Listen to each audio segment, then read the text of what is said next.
चलिए, आज आपको एक बड़ी ही मज़ेदार और शरारतों से भरी कहानी सुनाते हैं। ये कहानी दोस्ती की है, मस्ती की है और उन छोटे-छोटे पलों की है जो ज़िंदगी भर याद रह जाते हैं। तो कहानी की शुरुआत होती है एक बड़े ही सिंपल से सवाल से। सोचिए, एक 2 साल का बच्चा है और उसके साथ हैं उसके 2 वफादार कुत्ते। जब ये तीनों साथ निकलेंगे तो क्या होगा? एक शांत सी सैर या फिर शरारतों का एक पूरा बवंडर? तो चलिए मिलवाते हैं आज की इस एडवेंचरस कहानी के हीरो से। सबसे पहले हैं घिसू, एक 2 साल का प्यारा सा नटखट बच्चा, और उसके क्राइम पार्टनर्स हैं डेजी जो कि एक रॉटवीलर है और कीवी एक जर्मन शेफर्ड। बस इन्हीं तीनों की तिकड़ी आज धमाल मचाने वाली है।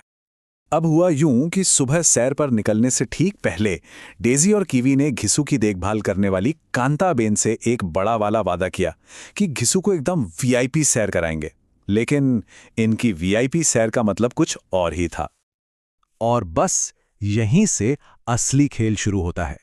वो जो वीआईपी सैर का वादा था ना, वो अब शरारतों के एक ऐसे दौर में बदलने वाला था जिसकी किसी ने कल्पना भी नहीं की थी। अब घिस्सू बेचारा एकदम लीडर बन के आगे आगे चल रहा था कि तभी कीवी ने अपनी पहली चाल चली। उसने बड़े ही प्यार से धीरे से घिस्सू की टोपी खींच ली और बस मस्ती की ट्रेन यहीं से चल पड़ी। और बस एक झटके में प्लक, टोपी घिस्सू के सिर से गायब। ये था इस कहानी का पहला शरारती ट्विस्ट। और वो टोपी हवा में उड़ती हुई जाकर गिरी कहाँ? सीधा डेजी के सिर पर। और डेजी तो बस ऐसे इठला के चलने लगी जैसे कोई फैशन मॉडल रैंप वॉक कर रही हो। क्या सीन रहा होगा? अब ये सब देख के घिस्सू का क्या हाल हुआ होगा?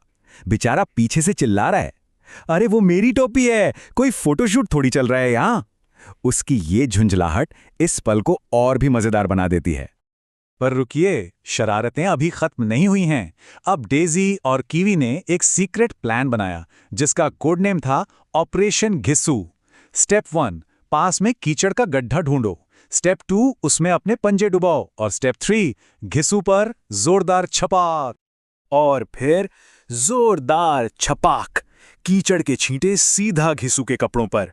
Mission successful. कीचड़ से लथपथ घिस्सू को देखकर डेजी ने उसे चिढ़ाते हुए कहा, ले भाई, अब तू भी हम लोगों की तरह असली डॉगिश भाई लग रहा है। इनकी दोस्ती का यही तो अंदाज है। तो अब तक तो थीं सिर्फ शरारतें, लेकिन अब बात पहुंच गई है पार्क में, जहां शुरू होने वाली है असली दौड़ भाग और धमाचौकड़ी। तो भाई अब घिस्सू भी कहाँ चो बांटने वाला था। अब बदला लेने की बारी उसकी थी। उसने भी फटाफट अपनी पानी की बोतल निकाली और सारा पानी डेजी के ऊपर उड़ेल दिया, हिसाब बराबर। और इसके बाद तो पार्क में जो भगदड़ मची, अरे बाप रे। डेजी हड़बड़ाकर भागा तो कीवी और घिस्सू उसके पीछे पीछे। इस पकड़म पकड़ाई में कभी डेजी फिसल जाता तो कभी घिस्सू गिर पड़ता, और कीवी तो इन सब से बचकर सीधे झूले पर ही चढ़ गई। पार्क में बैठे लोग भी ये सब देखकर हंस हंस के लोटपोट हो रहे थे। उनमें से किसी ने बड़ी सही बात कही, अरे ये घूम नहीं रहे हैं, ये तो पूरी रामायण कर रहे हैं। मतलब इनकी मस्ती एक अलग ही लेवल पर थी। अच्छा, इतनी सारी दौड़ भाग और धमाचौकड़ी के बाद कहानी अब एक बहुत ही शांत और प्यारे से मोड़ पे आती है।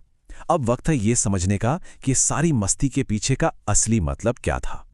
तो जब दौड़ दौड़कर तीनों की बैटरी पूरी तरह डाउन हो गई तो वो थककर मुलायम सी घास पर लेट गए। वो एक सुकून का पल था जिसमें दिन भर की थकान तो थी, पर उससे ज्यादा खुशी और ढेर सारी यादें थीं। पर लेटे लेटे भी इनकी नोक-झोंक बंद नहीं हुई। घिस्सू ने शिकायती अंदाज में कहा, आज तुम दोनों ने मिलकर मेरे बड़े मजे लिए। तो डेजी और कीवी का जवाब भी तैयार था, अगली बार तेरी बारी, और हां, अपनी टोपी बचाकर रखना। और जानते हैं ये कहानी आखिर में हमें क्या सिखाती है? यही कि कभी-कभी दोस्तों के साथ की गई ये बेमतलब की शरारतें ही हमारी जिंदगी की सबसे मीठी यादें बन जाती हैं। ये सिर्फ मजाक नहीं होता, ये तो प्यार जताने का एक तरीका होता है। ये कहानी हमें सोचने पर मजबूर कर देती है ना, कि अपनी जिंदगी की वो कौन सी प्यारी सी शरारती याद है जिसे सोचकर आज भी चेहरे पे एक बड़ी सी मुस्कान आ जाती है।